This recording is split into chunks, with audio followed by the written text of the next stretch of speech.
Assalamualaikum warahmatullahi wabarakatuh. Alhamdulillah rabbil alamin wa bihi nasta'in wa ala umur dunya waddin, wassalatu wassalamu ala asyrafil anbiya'i wal mursalin sayyidina wa maulana Muhammadin wa ala alihi wa sahbihi ajma'in.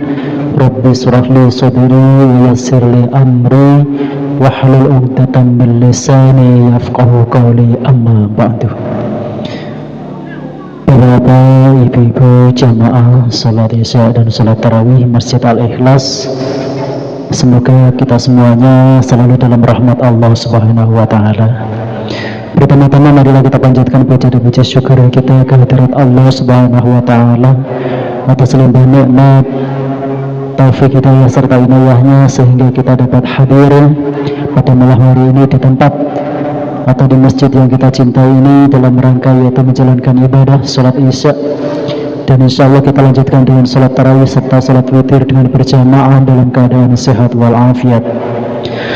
Salawat beriring salam mudah-mudahan selalu tercurah kehariban junjungan kita Nabi besar Muhammad sallallahu alaihi wasallam. Allahumma salli wa sallim wa barik alaihi. Hadirin wa hadirat rahimakumullah, alhamdulillah malam hari ini kita sudah berada di malam yang ke-26. Artinya tinggal beberapa hari kita menjalankan aktivitas atau menjalankan kewajiban kita di bulan suci Ramadan ini. Mudah-mudahan kita selalu diberikan kekuatan oleh Allah Subhanahu wa taala senantiasa itu istiqomah baik di bulan Ramadan ataupun di luar bulan Ramadan nanti. Mudah-mudahan segala amal ibadah kita diterima serta mendapatkan keridhaan dari Allah Subhanahu wa taala. Amin ya rabbal alamin. Hadirin wa hadirat rahimakumullah, sebagaimana biasanya sebelum kita melaksanakan salat tarawih, kita akan mendengarkan tausiah atau kultum pada kesempatan malam hari ini yang akan disampaikan oleh Bapak Ustadz Al-Jihad SAI MHI. Sebelum kita mendengarkan tausiah, saya akan sampaikan bahwa kami dari pengurus zakat fitrah masih menunggu yaitu penyaluran zakat fitrah dari Bapak dan Ibu sekalian yang ada di sekitaran Masjid Al-Ikhlas. Insya Allah kita bagikan H-1 sebelum Lebaran. Mungkin hanya ini yang dapat kami sampaikan, kurang dan lebihnya kami mohon maaf. Wabillahi taufiq wal hidayah. Wassalamualaikum warahmatullahi wabarakatuh.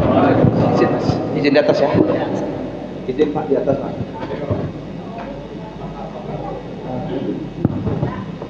Bismillahirrahmanirrahim. Assalamualaikum warahmatullahi wabarakatuh. Alhamdulillah wa syukurillah wa la hawla wa la quwwata illa billah, amma ba'du. Bapak, Ibu jemaah salat isya dan insyaallah nanti salat tarawih dan witir yang dirahmati Allah Subhanahu wa taala. Bersyukur kita dan selalu berdoa mudah-mudahan setiap langkah kaki kita, ayunan tangan kita, hembusan nafas dan detak jantung kita yang hadir di Masjid Al-Ikhlas yang sangat sejuk ini akan Allah hitung sebagai ibadah di mata Allah Subhanahu wa taala. Amin ya rabbal alamin. Bapak Ibu yang mata Allah Subhanahu wa taala, lebih kurang 5-7 menit ke depan kita berbicara tentang sedikit sekelumit tentang proses turunnya Al-Qur'an. Bapak Ibu yang mati Allah Subhanahu wa taala, karena masih momen-momennya nuzulul Quran. Jadi sebelum proses Al-Quran itu turun, itu umur Nabi kita itu sudah 40 tahun ke atas, maka Al-Quran turun. Nah sebelum Al-Quran turun itu banyak hal-hal yang dibatas kewajaran perangai manusia. Maka Nabi kita ini ada semacam punya pikiran sosial yang sifatnya kalau seperti ini terus masyarakat Mekah ini kalau seperti ini terus keluarga saya ini suatu saat akan menjadi apa manusia kalau kayak gini perangainya. Nah, suatu saat itu pernah masyarakat sebelum Al-Quran itu turun, Pak, jadi kasta ekonomi masyarakat itu berbeda-beda. Orang yang paling kaya itu membikin Tuhan mereka itu seperti manusia, Pak.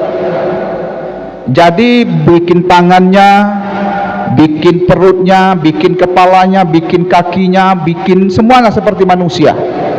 Dan bahan dasarnya itu dari emas. Nah, itu Tuhan orang yang paling kaya pada zaman itu, Pak, sebelum Al-Quran turun. Mungkin anak-anaknya bisa sedikit diam, Bu, tolong di belakang. Yang kedua juga ini orang yang kelas menengah ke bawah ekonominya itu membikin Tuhan mereka dari kayu, Pak. Nah, jadi kayu itu dipahat berbentuk manusia. Nah, itu Tuhan ekonomi mereka menengah. Dari ekonomi yang paling miskin itu mereka bikin Tuhan mereka dari tepung terigu, Pak, dari kue. Jadi diudek-udek, dibikin kepalanya, bikin matanya, bikin tangan, bikin kaki, bikin perutnya. Satu ketika mereka berdoa ke hadapan Tuhan mereka dan Tuhan mereka tidak memberikan apa-apa dan mereka kelaparan, maka Tuhannya dimakan, Pak. Itu luar biasanya. Dan Nabi Muhammad, Nabi kita itu sudah umur 40 tahun. Jadi merasa was-was, merasa gimana gitu. Lalu dalam bahasa kita, beliau berangkat naik ke Gua Hiro, bersemedi bahasa kita, Pak, minta pertolongan, minta petunjuk sama Allah. Maka turunlah ayat pertama, Iqra, yang sering kita baca itu. Maka Nabi kita menjawab, saya tidak bisa membaca, ya malaikat. Terus sampai 3 kali, maka Nabi kita membaca Iqra bismi rabbikal ladzi khalaq sampai ke ayat kelima itu. Singkat ceritanya, Nabi pulang mengadu sama istrinya, yaitu Siti Khadijah. Beliau kedinginan. Maka orang pertama, manusia pertama yang percaya akan turunnya Al-Quran ayat pertama itu adalah Siti Khadijah. Singkat cerita, terdengar sama Abu Bakar As-Siddiq dan beliau percaya, maka beliau dianugerahkan dengan gelar Abu Bakar As-Siddiq, orang yang pertama percaya kaum muslim pada saat itu. Maka turun seperti itu. Dan luar biasanya, Bapak Ibu, luar biasanya Al-Quran itu beberapa referensi yang kita baca yang paling sahih lah dan bisa dipertanggungjawabkan. Al-Quran itu 3 proses turunnya sampai kepada Nabi Muhammad sehingga sampai sama kita. Ada 3 proses. Yang pertama dari Allah turun ke Lauhil Mahfuz. Nah, turunnya itu apakah turunnya serempak 30 juz atau satu persatu, itu tidak ada yang tahu, Pak, hanya Allah yang tahu. Tidak ada satu pendapat ulama pun, tidak ada satu ayat maupun dalil yang mengatakan bahwa Al-Quran dari Allah turun ke Lauhil Mahfuz itu serempak atau satu-satu atau per ain atau per juz, tidak ada yang tahu, Pak, hanya Allah yang tahu. Dari Lauhil Mahfuz turun ke langit kedua atau langit ke-7 dunia yang kita sebut namanya dengan Baitul Izzah. Nah, dari Lauhil Mahfuz turun ke Baitul Izzah itu turunnya serempak. Menurut beberapa referensi yang kita baca, turunnya serempak, Pak, 30 juz. Malaikat yang membawa Al-Quran dari Lauhil Mahfuz ke Baitul Izzah, langit ke-7 atau langit ke-1 atau ke-2 bumi, itu ada nama malaikat hafadzah, namanya malaikat hafadzah. Dari langit ke-7 atau dari Baitul Izzah turun kepada Nabi Muhammad melalui malaikat Jibril. Nah, itu baru satu persatu, Pak, dia tidak serempak. Turunnya sesuai dengan kebutuhan umat pada saat itu. Kalau iman lagi turun ayat tentang Al-Quran, tentang keimanan. Tentang jual beli, turun ayat tentang jual beli. Contoh, pada suatu ketika Nabi kita itu ingin dibunuh oleh kaum kafir pada saat itu. Maka kaum kafir di sana berunding, Pak, rapat malam-malamnya. Hasil rapat itu, malam besok kita bunuh Nabi Muhammad. Tidurnya di situ dan di bawah situ tidurnya. Tahu orang, Pak, berunding. Sampai di rumah, hasil rapat itu tidak boleh ada yang tahu kecuali peserta rapat. Maka salah satu peserta rapat ini ngomong sama istrinya nanya sambil tidur, Pak. Tidur itu. Bahasa kita Bengkulu nih, Pak. Apa hasil rapat tadi? Halo? Apa hasil rapat tadi? Nah, kata lakinya apa? Sebenarnya, Bu, yang ngecek sama istrinya, dia bilang sama istrinya,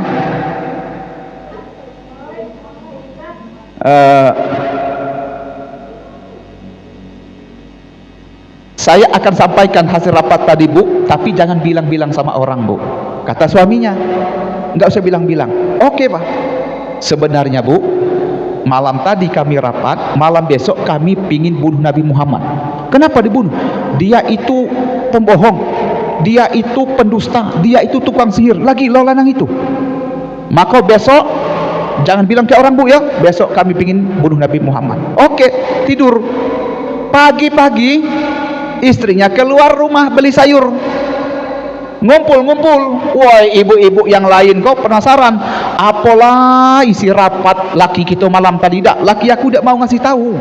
Kata ibu, yang aku tahu, Bu, tapi nggak usah bilang ke orang, yo, kita yang tahu. Iko pula penyakitnya, Pak. Jadi ngomonglah, apa rapatnya? Besok ini laki kita nak bunuh Muhammad, tapi jangan kerja orang. Jadi terus berjalan dari ibu ke ibu, dari mulut ke mulut, terdengarlah sama Nabi Muhammad. Maka disusun skenario, awalnya Nabi Muhammad tidur di jenda ini, maka diganti dengan sahabatnya itu, lalu dia tidur di jendela sebelah sana. Maka turun ayat surat Yasin ayat 9. Apa bunyinya? Wa ja'alna mim baini aidihim saddaw wa min khalfihim saddam faghasyainahum fahum la yubsirun. Maka Allah tutup mata mereka jadi ngantuk, Pak, gak nampak. Jadi Nabi kita rumahnya sudah dikepung, mereka tidak nampak Nabi keluar, mata yang ditutup, ngantuk dan tidur. Nabi lari, Pak, gak jadi dibunuh. Nah, itulah asbabun nuzul, sebab turunnya surat Yasin ayat 9 itu, Pak. Nah, itu adalah salah satu contoh ayat itu turun ke Nabi Muhammad itu sesuai dengan kebutuhan pada saat itu, dia tidak serempak. Nah, mudah-mudahan ini menjadi ilmu baru bagi kita. Dan luar biasanya, Bapak Ibu, di mana Al-Quran itu datang, dia menjadi mulia, Pak. Al-Quran diberikan kepada malaikat menjadi mulia. Al-Quran diturunkan kepada Nabi Muhammad menjadi mulia. Al-Quran turun di bulan Ramadan menjadi mulia. Al-Quran turun malam Lailatul Qadar, malam Lailatul Qadar menjadi mulia. Dan insya Allah kita yang rajin membaca Al-Quran menjadi mulia di mata Allah Subhanahu wa Ta'ala. Amin, amin ya rabbal alamin. Assalamualaikum warahmatullahi wabarakatuh.